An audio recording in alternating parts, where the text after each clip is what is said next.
আসসালামু আলাইকুম রহমতুল্লাহ।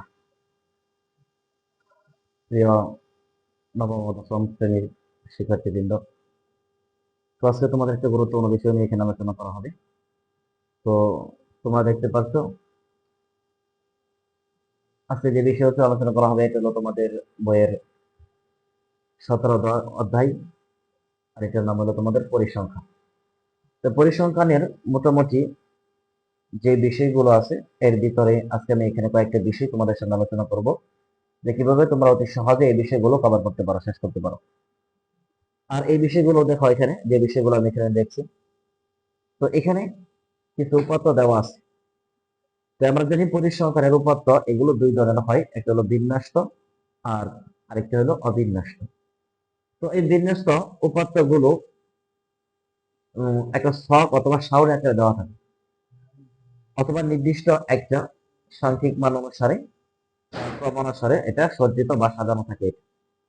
তো এখন দ্বিতীয়ত দেখো, এখানে যে বিষয়টা আমি তোমাদের এখানে উপস্থাপন করছি, দেখো এখানে যে উপাত্ত গুলো দেওয়া আছে এটা দেখো এলোমেলো আকারে আছে, তো এটা হলো অবিন্যস্ত উপাত্ত। তো এরকম অবিন্যস্ত উপাত্ত তোমাদের পরীক্ষার ভিতরে দেওয়া থাকবে, সেখান থেকে তোমাদেরকে গড় নির্ণয় করতে বলবে, পরিসর নির্ণয় করতে বলতে পারে, সেখান থেকে শ্রেণী সংখ্যা নির্ণয় করতে বলতে পারে, অথবা সেখান থেকে প্রস্তুরক নির্ণয় করতে বলতে পারে, যেগুলো তোমাদের সংক্ষিপ্ত প্রশ্ন অথবা ক অথবা এমসিকিউ এর ভিতরে থাকতে পারে। তো আজকে আমরা আহ সংক্ষিপ্ত বা সহজভাবে এই প্রশ্নগুলো আমরা ইনশাআল্লাহ কভার করব। তো দেখো এখানে যদি আমরা এই প্রশ্নগুলো কভার করতে যাই বা শেষ করতে যাই, এই প্রশ্নগুলো সলভ করতে যাই, তো আমাদের প্রথমে যে কাজটা করতে হবে সেটা হইলো, দেখো এখানে প্রথমে তোমাকে বলছে গড় নির্ণয় কর। তো তোমরা জানো যে পরিসংখ্যানে তোমাদের গড় আছে তিন ধরনের। পরিসংখ্যানে তোমাদের গড় হয় তিন ধরনের। তো এক নাম্বার এরকম উপাত্ত দেওয়া থাকে, যেটা এটা হলো সাধারণ গড়। তো সাধারণ গড়ের যে সূত্রটা, এটা তোমরা ক্লাস 6 থেকে পড়ছো, 5 ছিল, যে উপাত্তগুলো যে সংখ্যাগুলো দেওয়া থাকবে, যে উপাত্তগুলোর সংখ্যা দেওয়া থাকবে, এই উপাত্তগুলোর সংখ্যা সবগুলো যোগ করে কয়টা সংখ্যা দেওয়া আছে এই সংখ্যা দ্বারা তাকে ভাগ করে দিবে, তাহলে সাধারণ গড় বের হয়ে যাবে। তো এটা তোমাদের এমসিকিউ এর ভিতরে থাকতে পারে। তো যাই হোক, তো এখানে তোমাদের যে সংখ্যাগুলো দেওয়া আছে এটা কিছু উপাত্ত, যে উপাত্ত হলো অবিন্যস্ত উপাত্ত। তো এখান থেকে আমরা গড় নির্ণয় করব। তো এখন গড় নির্ণয় করতে গেলে সেইটা হলো তোমার সাধারণ গড়। মানে তোমাকে যে কাজটা প্রথমে করতে হবে গড় নির্ণয় করতে গেলে, তোমাদের সাধারণ যে কাজটা করতে হবে, যে তোমরা এই বিষয়টা জানো যে তোমাদের পরিসংখ্যানের গড় হয় তিন ধরনের। পরিসংখ্যানের গড় কয় ধরনের? তিন ধরনের। তো পরিসংখ্যানে তোমাদের গড় হলো তিন ধরনের, পরিসংখ্যানের গড় তিন ধরনের। এর মধ্যে প্রথম যে গড়, এটার নাম হলো তোমার সাধারণ গড়। প্রথম যে গড়ের সূত্রটা এটা বলবা, এটার নাম হলো সাধারণ গড়। তো সাধারণ গড়ের সূত্র হবে, যে উপাত্তগুলো দেওয়া আছে, দেখো এই উপাত্তগুলো, যে এই উপাত্তগুলোর সমষ্টি বা যোগফল। যে উপাত্তগুলো দেওয়া আছে এই উপাত্তগুলোর সমষ্টি, এই উপাত্তগুলোর সমষ্টি কে তুমি কি করবা, যে উপাত্তগুলোর সমষ্টিকে তুমি উপাত্তগুলোর সংখ্যা দ্বারা ভাগ করবে। উপাত্তগুলোর সমষ্টিকে, উপাত্তগুলোর সংখ্যা, উপাত্তগুলোর সমষ্টিকে উপাত্তগুলোর সংখ্যা দ্বারা তুমি ভাগ করবা, তাহলে তোমার সাধারণ গড় বের হয়ে যাবে। তাহলে সাধারণ গড়ের সূত্র তোমার মুখস্থ হলো, সাধারণ গড় উপাত্তগুলোর সমষ্টি। তো দেখো এখানে আমার জায়গা হচ্ছে না, তাহলে এখানে শর্ট করে দেখলাম উপাত্তগুলোর সমষ্টি, তোমরা বুঝে নিও। তো উপাত্তগুলোর সমষ্টি ভাগ উপাত্তগুলো সংখ্যা। তাহলে উপাত্ত কত করে আছে? 2 3 4 5 6 7 8 9 10 11। এখানে 11টা উপাত্ত আছে। তো এই 11টা উপাত্ত সবগুলো যোগ করবে, যোগ করে পরে 11টা ভাগ করবে, তাহলে তোমার সাধারণ গড় হয়ে যাবে। তো এটা হলো প্রথম সাধারণ গড়। এরপরে আছে দ্বিতীয় যে গড়টা, এটার নাম হলো তোমার গাণিতিক গড়। তো তোমরা এটা ক্লাস 8 থেকে শুরু হয়েছে, ক্লাস 8 এ তোমরা এটা পড়ছো, যে গাণিতিক গড় আছে একটা, গাণিতিক গড়।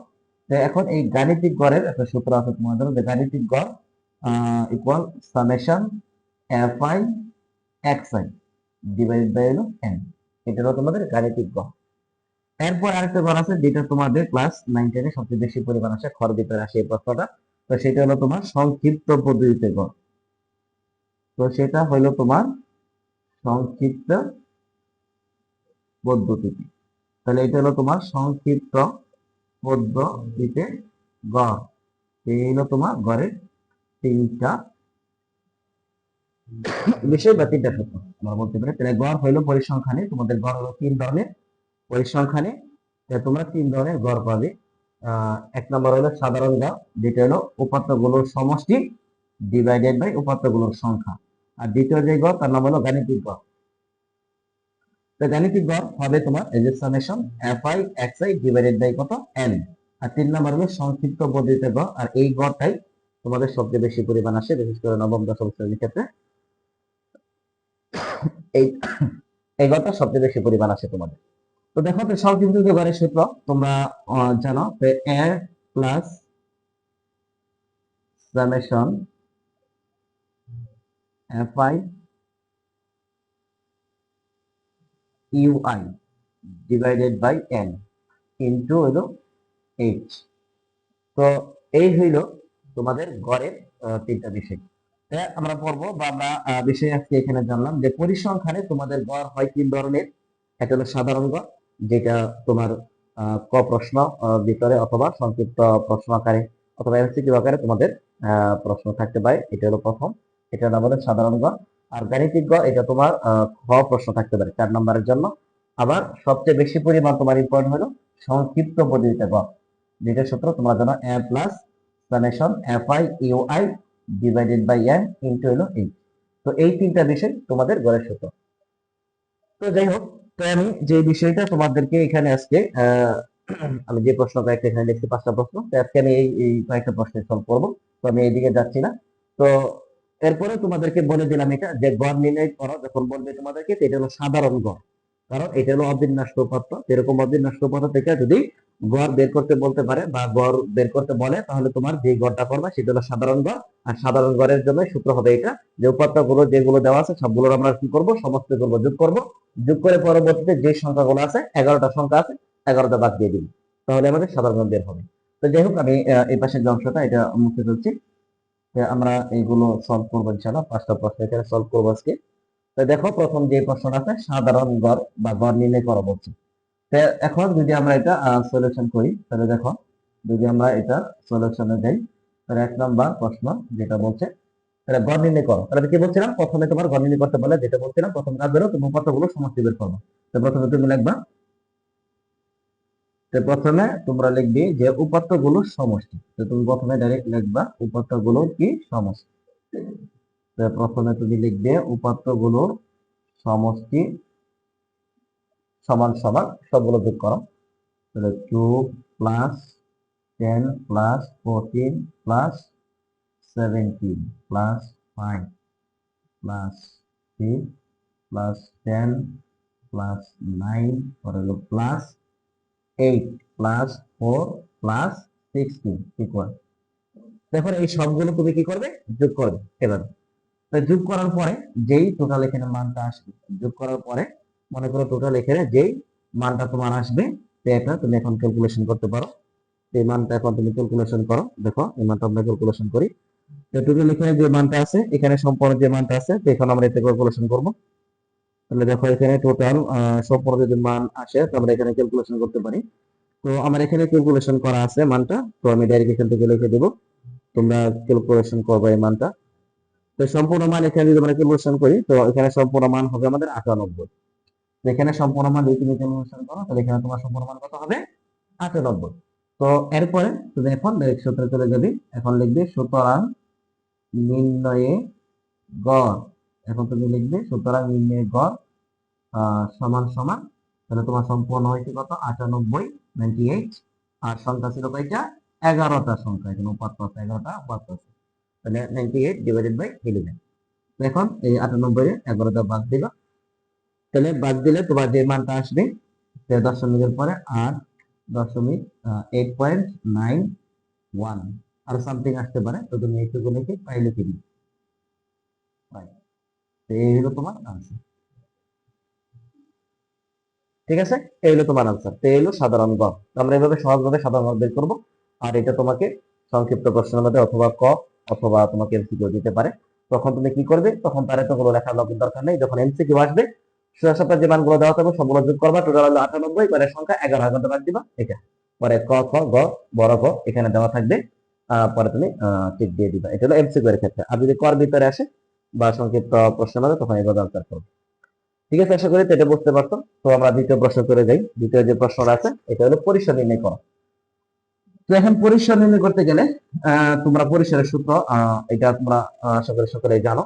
তো এরপরেও আমি লিখতেছি এখানে দাও। তাহলে পরিসর বের করতে গেলে আমাদের প্রথম যে কাজ করতে হবে, আমরা প্রথমে যে উপাত্তের মানগুলো দেওয়া আছে আমরা এখানে লিখবো।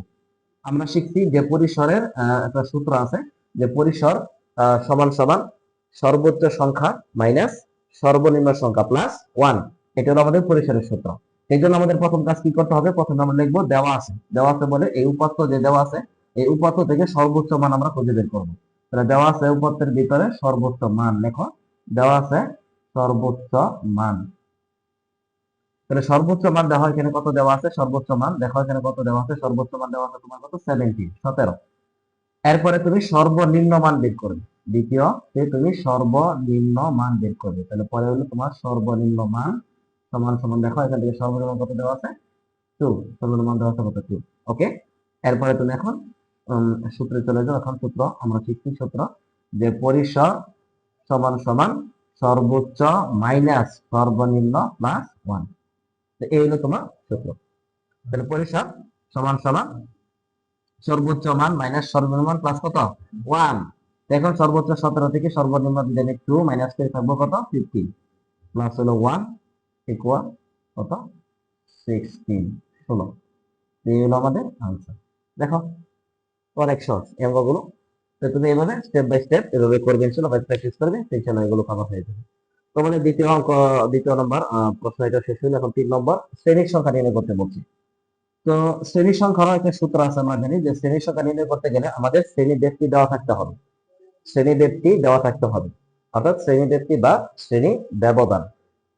আমরা যদি শ্রেণী সংখ্যা বের করতে যাই, আমরা জানি শ্রেণী সংখ্যা সমান সমান হলো পরিসর ডিভাইডেড বাই শ্রেণী ব্যক্তি বা শ্রেণী ব্যবধান। এই জন্য আমাদের প্রথম কাজ করতে হবে কি, দেখতে হবে যে শ্রেণী ব্যক্তি বা শ্রেণী ব্যবধান কত দেওয়া আছে, 5 অথবা 10 দিতে পারে। তো এখানে আমি এই জিনিসটা তোমাদেরকে দেইনি, কিন্তু এখানে তুমি ধরে নিবে যদি না দেওয়া থাকে বা অন্য প্রশ্নের মধ্যে তোমাদেরকে দেওয়া থাকবে। 3 নম্বর প্রশ্ন যে শ্রেণীর সংখ্যা নির্ণয় করো। তাহলে শ্রেণীর সংখ্যা নির্ণয় করতে গেলে তোমাকে দিয়ে দিবি। তাহলে তুমি প্রথমে লিখবা যে দেওয়া আছে শ্রেণী ব্যক্তি কত 5, বা শ্রেণী ব্যক্তি 5 ধরে, শ্রেণী ব্যক্তি 5 ধরে শ্রেণী সংখ্যা, শ্রেণী ব্যক্তি 5 ধরে কি শ্রেণী সংখ্যা সমান সমান। তো এই যে 5টা আমি বললাম, এইটা তুমি ধরে নিবে যদি না দেওয়া থাকে।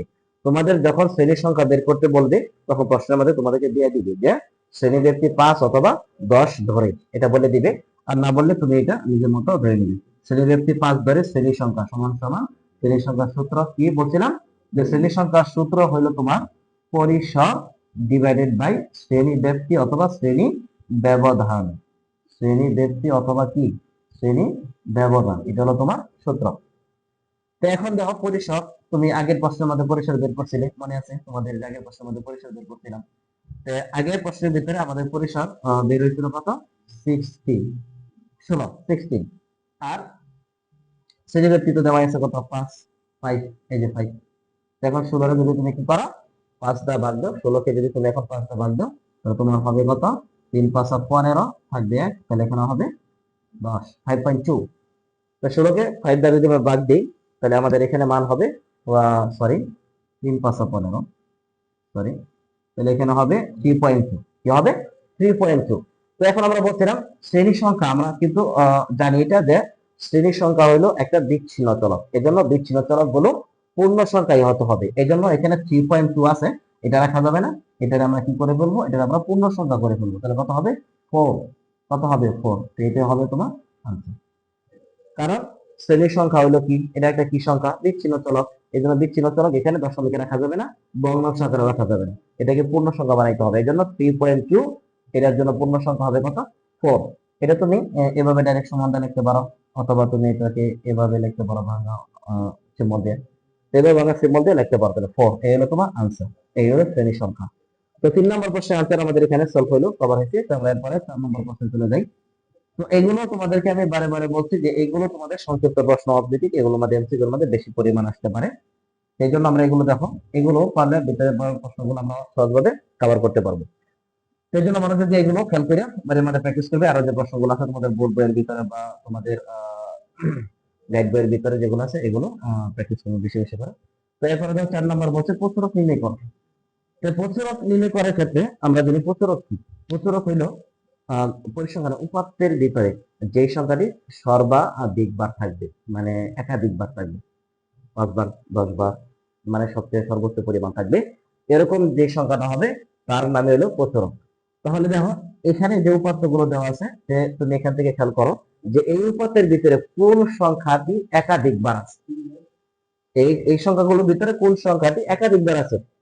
সবচেয়ে বড় আছে এটা নয়, সবচেয়ে বড় অনেকে বলতে পারবে সবচেয়ে বড় সংখ্যা আছে 17, না, সবচেয়ে বড় সংখ্যা না, মানে সর্বাধিক বার, মানে একের অধিক বার যে সংখ্যাটা থাকবে, 2 বার 3 বার 5 বার 10 বার, অন্যগুলো সংখ্যা থেকে একাধিকবার থাকবে, এরকম যদি হয় তো সেটা হলো প্রচুরক। অর্থাৎ পরিসংখ্যানের যে উপাত্ত বা যে সংখ্যাগুলো, পরিসংখ্যানের যে সংখ্যাগুলো সর্বাধিকবার থাকবে এটার নামে হলো প্রচুরক। তো এখন যদি আমরা এখানে খেয়াল করি, দেখো যে প্রদত্ত উপাত্তে তুমি এভাবে লিখবে যে প্রদত্ত উপাত্তে, দেখো লিখবা প্রদত্ত উপাত্তে, দেখো সর্বোচ্চ প্রদত্ত উপাত্তে 10, এটা দেখো আছে প্রদত্ত উপাত্তে 10 যে সংখ্যাটা, এই 10 সংখ্যাটা দেখো এখানে আছে সর্বোচ্চ বা সর্বাধিক কতবার আছে? দেখো 2 বার আছে। দেখো এখানে সর্বোচ্চ কয়বার আছে?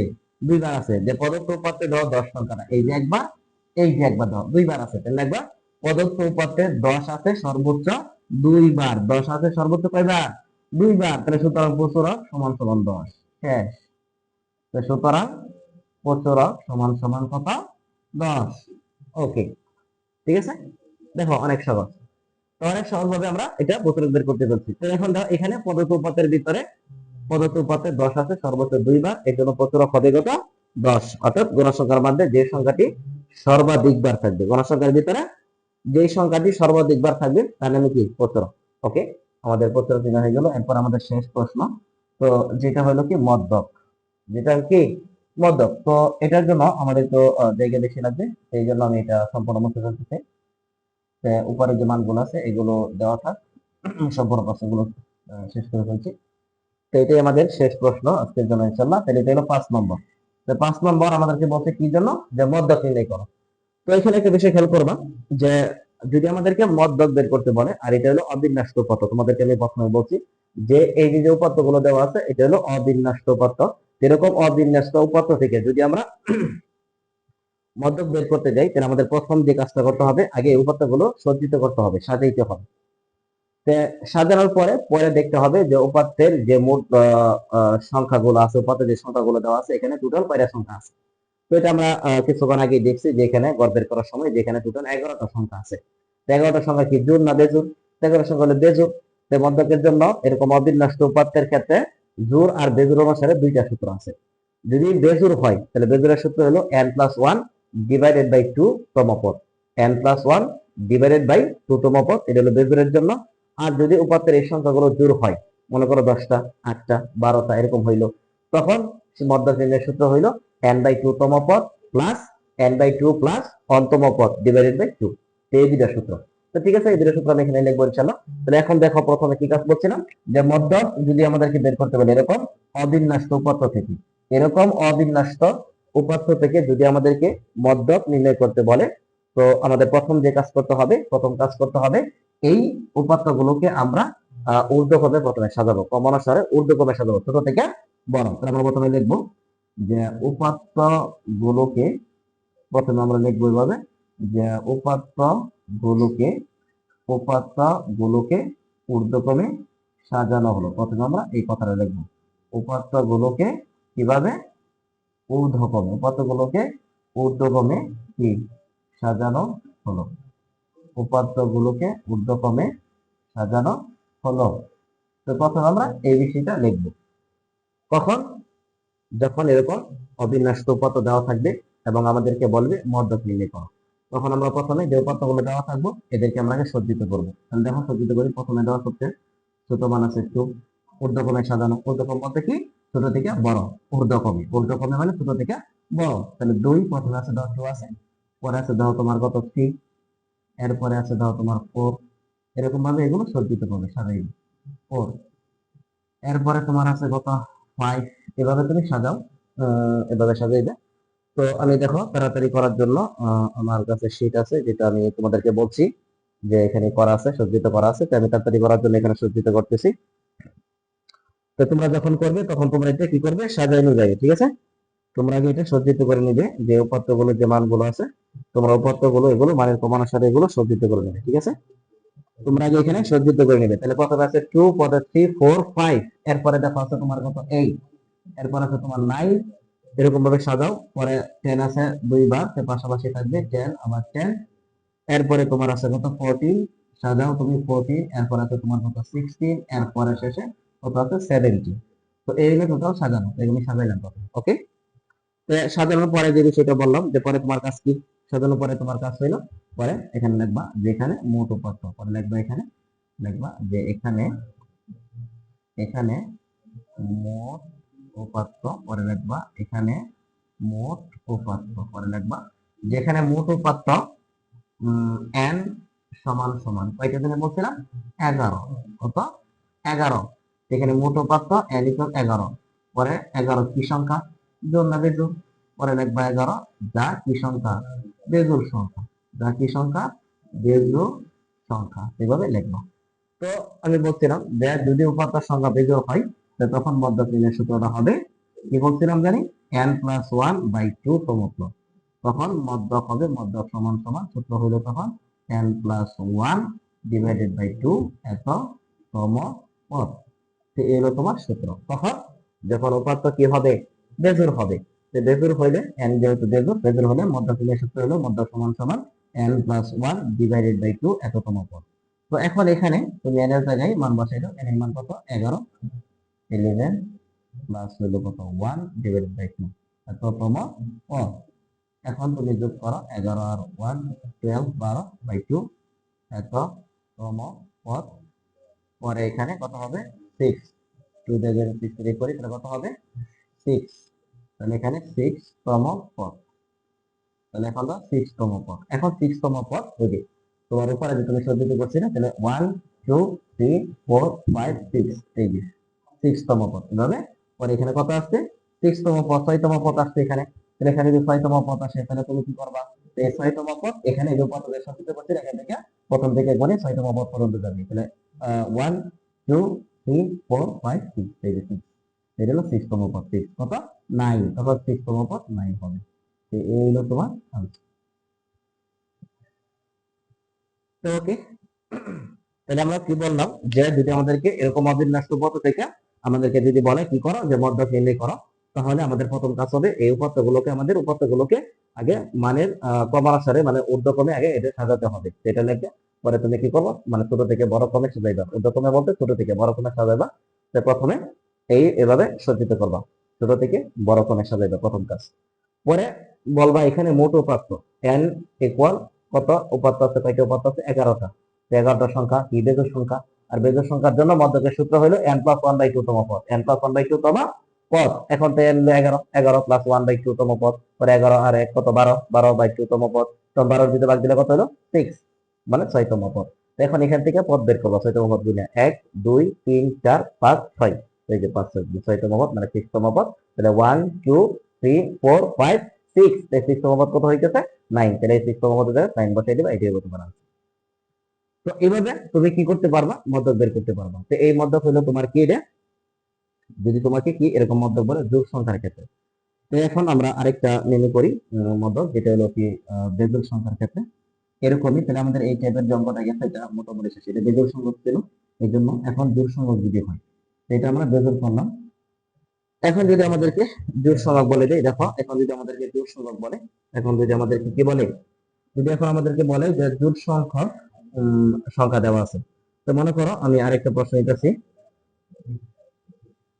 তো মনে করো দেওয়া আছে এখানে 14, এরপরে দেওয়া আছে মনে করো তোমার 9, এরপরে দেওয়া আছে তোমার মনে করো 7, এরপরে দেওয়া আছে মনে করো তোমার 10, এরপরে দেওয়া আছে তোমার মনে করো 12। তো এরপরে দেওয়া আছে তোমার 11, এরপরে দেওয়া আছে মনে করো 6, এরপরে দেওয়া আছে কত 30। তো এরকম দেওয়া আছে।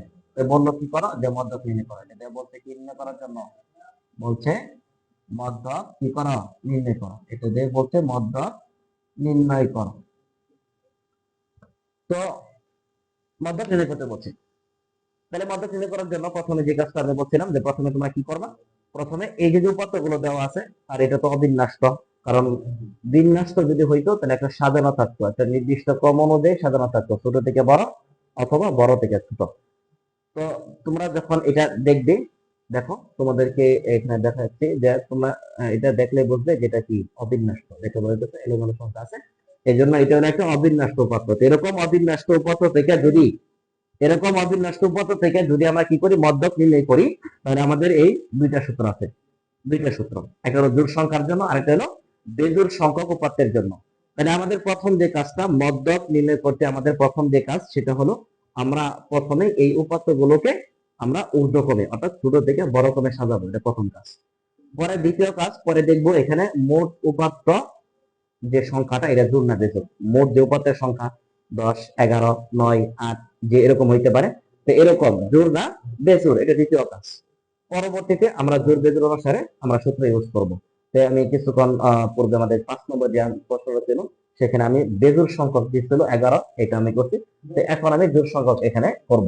তাই প্রথম কাজ হলো আমরা যে উপাত্তগুলো দেওয়া আছে, আমাদের প্রথম কাজ হইল যে উপাত্তগুলোকে আমরা আগে সজ্জিত করবো। তাহলে আমরা প্রথমে লিখবো যে উপাত্তগুলোকে, প্রথমে আমরা লিখবো এভাবে যে উপাত্তগুলোকে ঊর্ধ্বক্রমে সাজানো হলো, প্রথম কাজই। অবিন্যস্ত উপাত্ত থেকে যদি আমরা মধ্যক নির্ণয় করি, আমাদের প্রথম কাজ হইল উপাত্তগুলোকে ঊর্ধ্বক্রমে প্রথমে আমরা সাজাবো। তাহলে আমরা লিখবো উপাত্তগুলোকে ঊর্ধ্বক্রমে সাজানো হলো। তো এই কথাটা আমরা প্রথমে বলবো, বলে পরে আমরা সজ্জিত করা নিবে।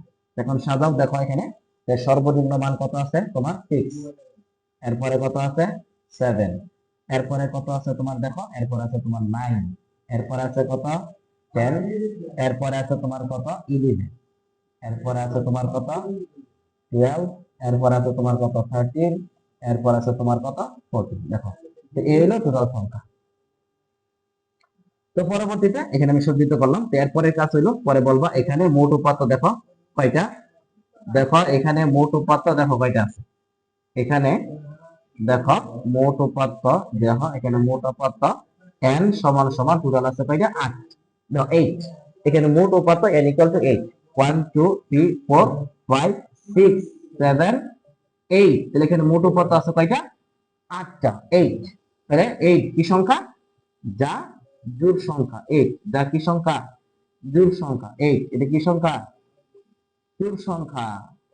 তো পূর্বে আমরা যে প্রশ্নটা সলভ করছিলাম সেখানে ছিল কি বেজোড় সংখ্যক পরিমাণ, সেখানে কি ছিল বেজোড় সংখ্যক পরিমাণ কয়টা ছিল 11টা, 11 বেজোড়। কিন্তু এখন যেটা আছে এটা হলো মোট কত n ইকুয়াল টু 8টা, যা কি সংখ্যা জোড় সংখ্যা। তাহলে আমরা শিখছি যে জোড় সংখ্যার জন্য মধ্যক হবে, জোড় সংখ্যার জন্য আমাদের মধ্যক নির্ণয়ের যে সূত্রটা এটা হলো লম্বা চড়া সূত্র, এটা সূত্র হবে n/2, যার সূত্র হবে n/2 তম পদ, n/2 তম পদ, পরে হলো প্লাস n/2 প্লাস 1 তম পদ, এই তম পদ পরে হলো ডিভাইডেড বাই কত 2।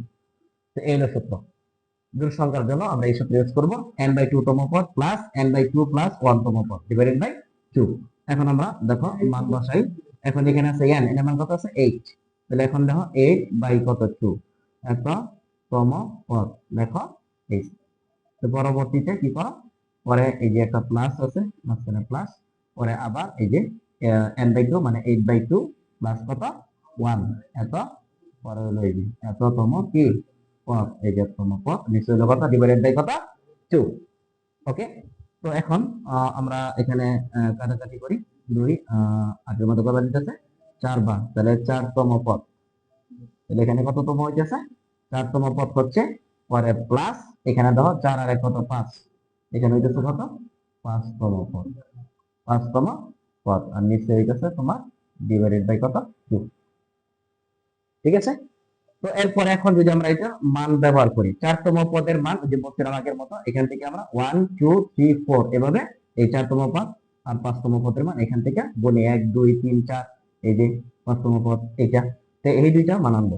এখানে 5তম পদ আর 4তম পদ, এখানে 4 আর 5 যোগ করতাম না, যে 4 আর 5 যোগ করে 9 বানিয়েছিল এরকম না, এখানে হলো 4তম পদ এখান থেকে আনতে হবে 1 2 3 4, তাহলে 4তম পদের জায়গায় এখানে হবে কত 10, আর 5তম পদের জায়গায় কত হবে 11। এই দুটো রেখে তোমার যোগ করতে হবে।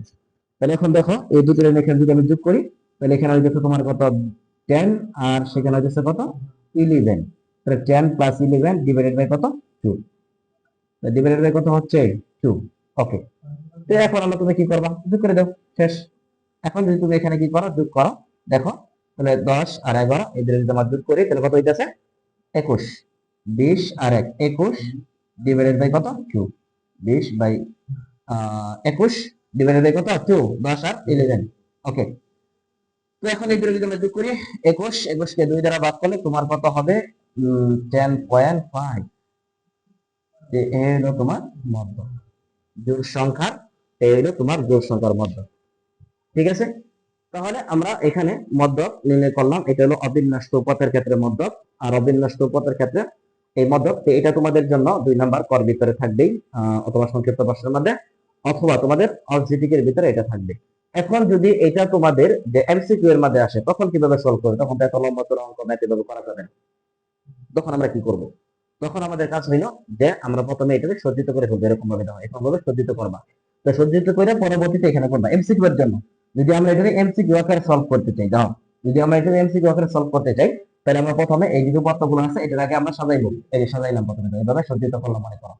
তো সজ্জিত করার পর পরবর্তী দেখো কয়টা সংখ্যা আছে, তুমি কত করে আছে 8টা। তাহলে 8টা থাকলে কি করবা, দেখো এখানে অর্ধেক করবা, এই পাশে অর্ধেক করবা করে মাঝখানে যে দুইটা সংখ্যা থাকবো এই দুইটা সংখ্যা যোগ করে দুইটা ভাগ করে দিবা। 10 আর 11 বাইরে 2 সমান সমান কত হবে না 10.5। এই যে হয়ে গেছে। ঠিক আছে, তো এটা করবো কখন, এমসিকিউ এর সময়, যখন আমরা এমসিকিউ করবো। কারণ এমসিকিউ তো 1 নম্বরের জন্য যত অল্প সময় করা যায়, এই জন্য তখন আমরা এভাবে সলভ করব। ঠিক আছে, তো আজকে আমাদের ক্লাস এই পর্যন্তই। তো আমরা আজকে যে বিষয়গুলো শিখলাম টোটাল আমরা এখানে 6টা প্রশ্ন সলভ করছি। আর এগুলো সংক্ষিপ্ত প্রশ্নের মধ্যে তোমাদের থাকবে, এমসিকিউ এর মধ্যে থাকতে পারে, অথবা ক ভিত্তিক যে প্রশ্ন আছে এখানে থাকবে। তো আশা করি প্রিয় শিক্ষার্থী তোমরা এগুলো বাড়ির মধ্যে বেশি প্র্যাকটিস করবে তোমাদের বই থেকে, তোমাদের থেকে। আর সামনে ইনশাআল্লাহ আমরা আরেকটা টপিক নিয়ে আলোচনা করব। আর বিগত কয়েকটা ক্লাসে আমি পরিসংখ্যানের যে বিষয়গুলো আছে বেসিক সহ ক, সংক্ষিপ্ত আর এমসিকিউ এগুলো ইনশাআল্লাহ আমি একে একে এগুলো তোমাদের সামনে অবস্থান করবো, তোমাদের শেষ করবো। তো আশা করি তো আজকে যে পর্যন্ত বোঝানো হয়েছে তোমরা সকলে বুঝছো। তো সামনে আরেকটি ভিডিওতে ইনশাআল্লাহ দেখা হবে। আসসালামু আলাইকুম ওয়া রাহমাতুল্লাহি ওয়া বারাকাতুহু।